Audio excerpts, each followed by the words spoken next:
মারা ধরে করতে দিয়েছে আমাদের মাথা পিতা না বিষয় তো চাই বাবা, আমার বিষয় করছে কিনা।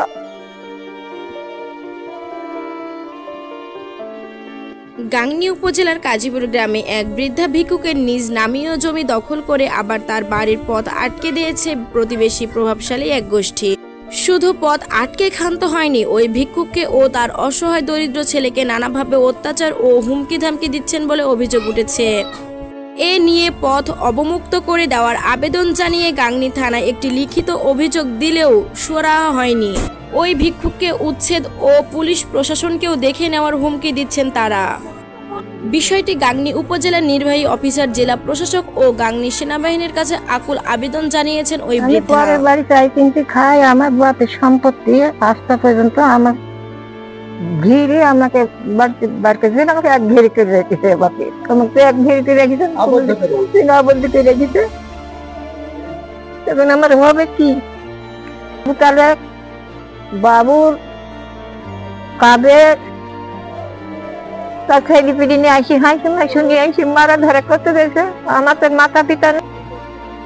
শাড়ি বসেছে, জানবে না কেন বাবা, সবাই জানে শাড়ি বসেছে, বুড়ো বাঁধছে না, আমাকে উঠিয়ে দিবে, আমার কিছু নাই।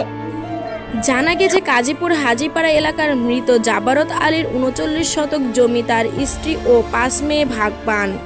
এর মধ্যে ভুক্তভোগী বৃদ্ধা ডালিমন্নেছা নিজের ভাগের সাথে তার মা এবং অপর এক বোনের জমির অংশ ভাগ পান।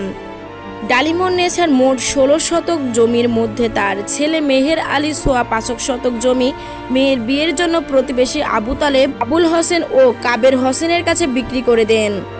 সোয়া ৫ শতক জমি কিনে ওই চক্রটি অসহায় বৃদ্ধার ১১ শতক জমি দখল করে নেন, যার মধ্যে বৃদ্ধার বাড়ি থেকে বের হওয়ার পথও রয়েছে। সরজমিনে গিয়ে দেখা যায় বৃদ্ধা ডালিমন্নেছা তার বাড়িতে অবরুদ্ধ হয়ে পড়েছেন, কোনো সাইট দিয়ে বের হতে পারছেন না।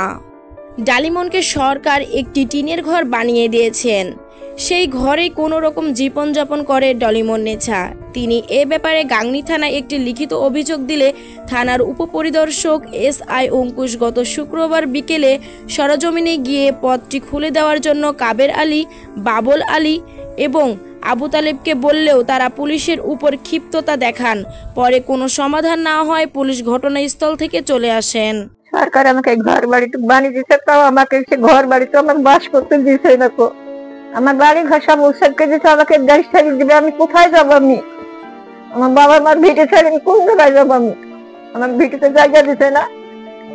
আমি পরের বাড়ি চাই কিনতে খাই, আমার বাপের সম্পত্তি আস্থা পর্যন্ত আমার ঘিরে আমাকে বাড়িতে আমাকে এক ঘিরে করে রেখেছে বাপে, আমাকে এক ঘিরে করে রেখেছে, আবদ্ধ করে রেখেছে। তখন আমার হবে কি, কারা রেখেছে? আবু তালেব, বাবুর কাবের তার ছেলে পিড়ি নিয়ে আসি, শুনি আসি মারা ধরে করতে দিয়েছে আমাদের মাথা পিতা না। আপনি এখন বের হচ্ছেন কোন দিকে? পরের মাটি দিয়ে তা মুখ করছে, মুখ শুনতে হয়েছে। আপনি এই গ্রামের কাউকে জানাননি এই কথাটা? শাড়ি বসেছে, জানবে না কেন বাবা, সবাই জানে শাড়ি বসেছে, বুড়ো বাঁধছে না, আমাকে উঠিয়ে দিবে, আমার কিছু নাই। এদিকে প্রতিবেশীরা নাম প্রকাশ না করার শর্তে বলেন, ওই চক্রটি অসহায় বৃদ্ধার বাড়ির পথটাও অবৈধভাবে দখল করেছে। এছাড়া ওই ভিক্ষুকের উপর নানাভাবে অত্যাচার, নির্যাতন ও হুমকি ধামকি দিচ্ছে, তাকে ভিটে ছাড়া করার পায়তারা চালাচ্ছেন। এদের 11 শতক জমির ভেতরে ওরা 5 শতক কিনেছে। ওরা এমনি মনে করেন রাস্তাটা মারি দিয়েছে আমাদের বইলে, মারছে আবু তালেব, কাবের, বাবুল, আরিফ, সোহেল। এই 11 শতকে দখল করছে এবং রাস্তাটা মারিয়ে দিছে। ওরা বাঁশ, কাঠ, লাঠি, সরকি, ওই শাবল, রড, হমকা এইসব আইনি খুঁড়ি ওই কাটি দাঁতা দিয়ে কাটলো, কাটে পুতলো এবং গালাগালি, মানে কঠিনভাবে গালাগালিতে রাখলো। আমাদের থানা কর্মকর্তা আসেন, উনি বলেন ওনার বলার পরও ওনারা বললেন আমরা এই দখল ছাড়বো না, এই রাস্তা ছাড়বো না, এইভাবে আটকানো থাকবে, আপনি যা পারেন তাই করেন, আমরা দিব না। একটা হাসিতে কাটবো, বুঝেছেন? কে আসছে? ওই আবু তালেব, বাবুল খন্দকার, কাবের, সোহেল, আরিফ, 5 জন, বুঝছেন? সালা দেখে মারবো, তোর পুলিশ বাপকে দেয়, কিন্তু তোর কোন বাবা আছে এইভাবে ধরেন সৌতক কাইটি ফেলবা করে, বুঝছেন? বাস নয় উপরে মুপড়ে সব চলে গেল। এখন এ জমি যে বসবাস করছে তারই জমি, সে জাল করি এরকম করে বেড়াইছে। বিগত দিনে আওয়ামী লীগের এক নেতার ইশারায় বাবুল হোসেন ও তার লোকজন এই বৃদ্ধার উপর নির্যাতন চালিয়েছে। এখনও তাদের সেই অত্যাচার নিপীড়ন অব্যাহত রয়েছে। তারা পুলিশকে পর্যন্ত খারাপ ব্যবহার এবং আচরণ করেন। গ্রামের প্রতিনিধি গণ্যমান্য ব্যক্তিরা একাধিকবার বসলেও ওই চক্রটি মিটিং সালিশে হাজির হয় না। তারা প্রশাসন ও সেনাবাহিনীর দৃষ্টি আকর্ষণ করেন।